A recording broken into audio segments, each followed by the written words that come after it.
अब जो आप देख रहे हैं वो जो जगह, मैं आपको सबसे पहले ज्योग्राफी की बात करता हूँ, क्योंकि क्या है कि ज्योग्राफी सबसे इंपॉर्टेंट होती है। बिना ज्योग्राफी के आपका किसी चीज़ का डेवलपमेंट नहीं हो पाएगा। आप जो देख रहे हैं वो पॉइंट, ये गोगुंदा का प्रवेश द्वार जिसको कहा जाता है, पश्चिम की तरफ आने का सबसे पूर्व की तरफ से आने का सबसे प्रमुख मार्ग था। और आप जो लोकेशन देख रहे हैं अभी, तो आप देख सकते हैं कि एक तरफ पहाड़ है, पहाड़ जो गोगुंदा के पहाड़ जिसको बोलते हैं, गोगुंदा का सिविलाइजेशन यहीं से शुरू होता है, गोगुंदा की जो भी नगरी है वो यहीं से शुरू होती है। उसके बाद पहाड़ का जो पानी होता है वो नीचे बहता हुआ जाता है, जिसको अपन अब देख सकते हैं आपकी पूरा एक प्लेनी एरिया मिल रहा है। वो प्लेनी एरिया क्या होता है, उपजाऊ क्षेत्र होता है, जिसको नदी द्वारा उपजाऊ कहा जाता है, बरसाती नदी द्वारा उपजाऊ कहा जाता है। इन क्षेत्रों में कृषि बहुत अच्छी होती है, आपको बिना पानी के भी कृषि की संभावना मिल सकती है। और भूगर्भ जल जो यहाँ का काफ़ी अच्छे लेवल पर बना हुआ है, क्योंकि यहाँ पे नीचे पानी काफ़ी अच्छी मात्रा में मिलता है। तो इस जगह पे जो है नदी, जो आप नदी का उद्गम या नदी के एक पार्ट देख रहे हो, पानी का स्रोत देख रहे हो, सबसे महत्वपूर्ण नदी जो मेवाड़ की है वो नदी है बेड़च, जो कि गोगुंदा से निकलती है और इस स्थान से निकलती है।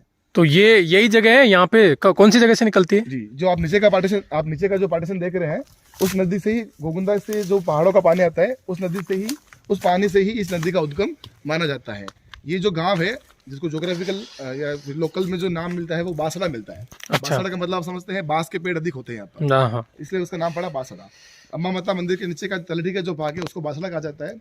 और ये पूरा जो इलाका आप अभी वीडियो में देख रहे हैं, ये पूरा इलाका एक नदी के शेप में बना हुआ है और नदी का उद्गम स्थल माना जाता है। मेवाड़ में सबसे महत्वपूर्ण चीज नदी जो है वो है बनास नदी, लेकिन वो भी वर्ष प्रतिदिन नहीं चलती है। और जो बेड़च नदी है वो भी वर्ष प्रतिदिन नहीं चलती है। बरसात के समय में आपको यहाँ पे पानी अच्छा मिलेगा, अच्छा उपजाऊ भाग आपको देखने को मिलेगा, पानी के पूरे सोर्सेज मिलेंगे। फिर जो नदी है यहाँ से उद्गम होती है, ये बेड़च नदी यहाँ से जाती है अपने बादवीगुड़ा, फिर इसवाल, थूर मदार से ये चिकलवास फेडर होते हुए भी फतेह सागर में गिरती है। फतेह सागर से इसका जो पानी है, मतलब उदयपुर जाने के लिए इसके पानी को दो भागों में बांटा गया है।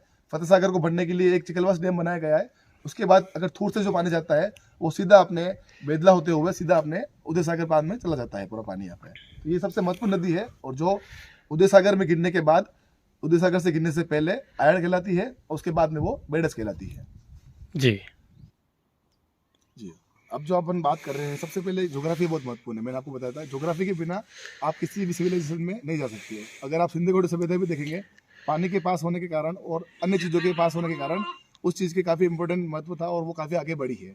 जब भी प्रकृति का विनाश होता है तो सभ्यता का भी विनाश होता है। जी। गोगुंदा का सबसे महत्वपूर्ण जो भाग है वो आप देख सकते हैं, अरावली की पर्वतमाला के गोद में बसा हुआ है। अरावली पर्वतमाला सबसे ओल्डेस्ट पर्वतमाला है और उसको काफ़ी विद्वानों ने, कर्नल जेम्स टोड हुआ, श्यामलदास जी हुए, ओझा जी हुए, सब ने लिखा है कि अरावली पर्वतमाला मेवाड़ की प्राकृतिक रक्षक है। मेवाड़ के अगर मनुष्य या मानव, जो सैनिक सिपाही जो भी है, राजा महाराजा है, उनकी भी रक्षा के रूप में अरावली पर्वतमाला है, क्योंकि वो ऐसी संरचना है जो कि दुश्मनों को आने नहीं देती है। और हाँ। अपने जो लोग हैं, स्थानीय जो लोग हैं, वो उनको जानते हैं कि कहाँ से निकलना है, कहाँ घुसना है, कितने दर्रे हैं, कितने नाले हैं, कितनी गुफाएं हैं, वो सब उनको पता है। तो ये चीज़ काफ़ी इंपॉर्टेंट है सामरिक दृष्टि से, मतलब सामरिक दृष्टि से इसका काफ़ी महत्व है। और मेवाड़ के महाराणाओं ने जब अरावली पे अपना आधिपत्य किया या अरावली के क्षेत्र पर आधिपत्य किया, तो उनको भी हार नहीं देखनी पड़ी। अगर इतिहास उठा के भी देखें, महाराणा उदय सिंह, महाराणा प्रताप, उससे पहले महाराणा हमीर सिंह, उसके बाद महाराणा राज सिंह, इन सबके समय में जब मुगल आक्रमण हुए, दूसरे आक्रमण हुए, तब उन्होंने इस अरावली की गोद में आना पसंद किया। गोगुंदा, पड़ावली, ओगड़ा, झाड़ोल, इस क्षेत्र में अभी भी लोग जाना से डरते हैं, क्योंकि वहाँ पे इतना जंगली क्लाइमेट है, इतना घना जंगल है वहाँ पे कि नक्शा भी उसका नहीं बन पाया। झाड़ोल क्षेत्र का नक्शा अभी भी कंप्लीट नहीं हो पाया है, क्योंकि लोग जाने से डरते थे, इतना घना जंगल थे, कहाँ बनाए, किसको मार्किंग करे, किसको मार्किंग नहीं करे। तो अब आप देख रहे हैं गोगुंदा, आप एक लुक में देख सकते हैं कि गोगुंदा सारे चारों तरफ से पहाड़ी से घिरा हुआ भाग है, पूरा पहाड़ी इलाका है और पहाड़ चढ़ के आपको आना पड़ेगा। सबसे इम्पोर्टेंट गोगुंदा का जो इम्पोर्टेंट क्यों है, गोगुंदा के पीछे चुनने का कारण सबसे बड़ा है कि गोगुंदा को आपको चढ़े चढ़ के आना पड़ेगा। जी। चित्तौड़ में क्या होता है, चित्तौड़ में आपने जब लोकेशन देखोगे चित्तौड़ की आप, तो एक अलग से पहाड़ी पे बना हुआ है, पठारी जो क्षेत्र, नीचे पूरा प्लेन ही एरिया मिलेगा आपको। तो जब आप एक तरह से आदमी अगर आपको घेर लेगा, तो आप कितना महीना सर्वे कर पाओगे? 2 महीने, 4 महीने, 6 महीने, साल भर सर्वे कर पाओगे। उसके बाद आप क्या करोगे? जब अगर पूरा सोर्स उसने घेर लिया तो क्या कर पाओगे?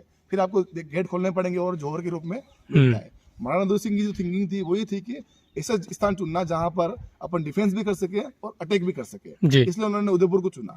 गोगुंदा उनको पता था, इसलिए उन्होंने गोगुंदा में रहकर उदयपुर का निर्माण करवाया, ताकि गोगुंदा और उदयपुर की दूरी काफी कम है और जो दर्रे मिलते हैं उन दर्रों से तो आप आधे घंटे में उदयपुर पहुंच सकते हो। काफी इंपॉर्टेंट है।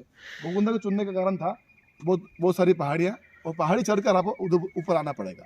और ऊपर बैठा जो आदमी है वो आपकी लोकेशन देख रहा है। ऊंची हाइट पे बैठकर जब वो सैनिक वॉच टावर बनाता है तो वो आपके लोकेशन देख रहा है, उसको पता पड़ रहा है कि यहाँ हलचल हो रही है, यहाँ कुछ हो रहा है, तो तुरंत वो अपनी लोकल लैंग्वेज में बात करके, कोड वर्ड में बात करके आपके ऊपर अटैक कर सकता है वो आदमी। जी। यहाँ पे बहुत जनजाति, सबसे प्रमुख जनजाति वहाँ पे मिलती है यहाँ पर, जो मेवाड़ के प्राकृतिक सैनिक है, महत्वपूर्ण सैनिक है, जिनका चिन्ह भी मेवाड़ के राज्य चिन्ह में मिलता है आपको, तो वो काफी इंपॉर्टेंट है। तो ये एक आदिम इलाका है और काफी डेवलप इलाका है, पहाड़ चढ़ के आपको आना पड़ेगा। सेकंड, यहाँ की ज्योग्राफी में आप देखेंगे कि नदियों का उद्गम स्थल है, इस जो अरावली पर्वतमाला है वहाँ से काफी नदियाँ निकलती है और घोगुंदा के ऊपर कम से कम 4-5 नदियाँ घोगुंदा के आसपास से निकलती है। सबसे पहले मैंने बात करी थी बेड़ज के ऊपर जो आपको निकल रहा है, दिखती हुई है। उसके बाद सबसे महत्वपूर्ण नदी जो है वाकल नदी।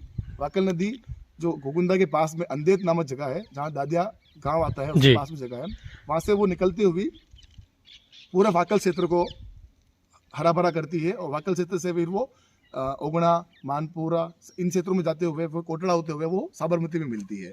काफी इंपॉर्टेंट चीज दिखती है। वाकल नदी दक्षिण जाने के लिए सबसे अच्छा मार्ग है।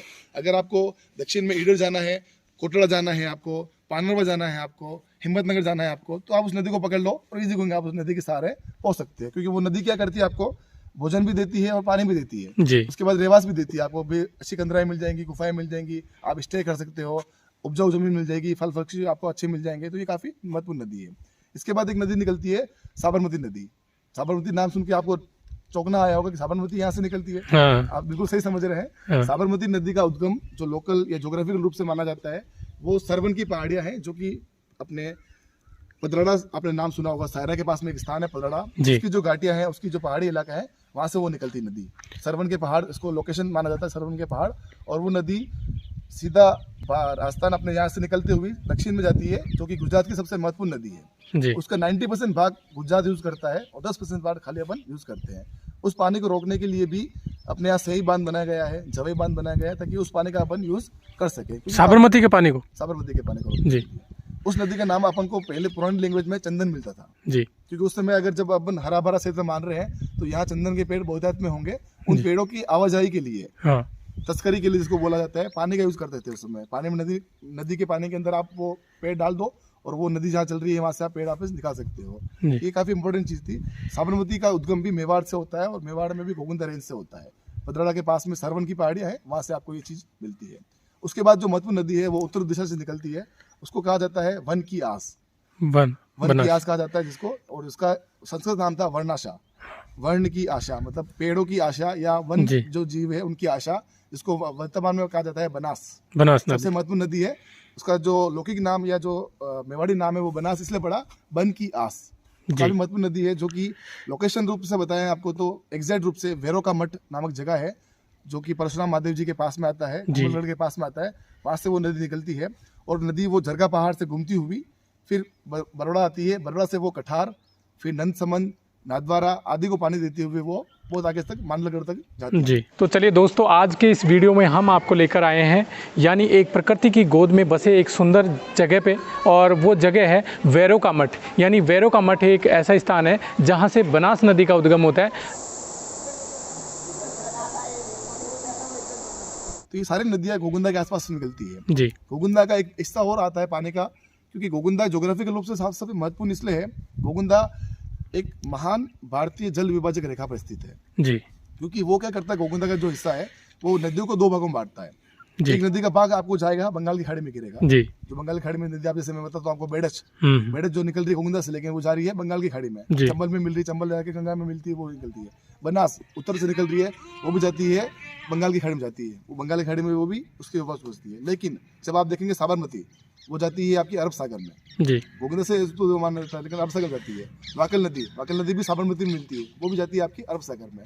तो घोगुंदा ज्योग्राफिकल रूप से भी इंपॉर्टेंट है, क्योंकि वो नदियों के स्तर को 2 भागों में बांटता है। और बनास नदी जो कि घोगुंदा से आसपास से निकलती है, घोगुंदा का जो भी पानी है, घोगुंदा का जो भी तालाब है, घोगुंदा का जो भी पानी है, वो बनास में मिलता है।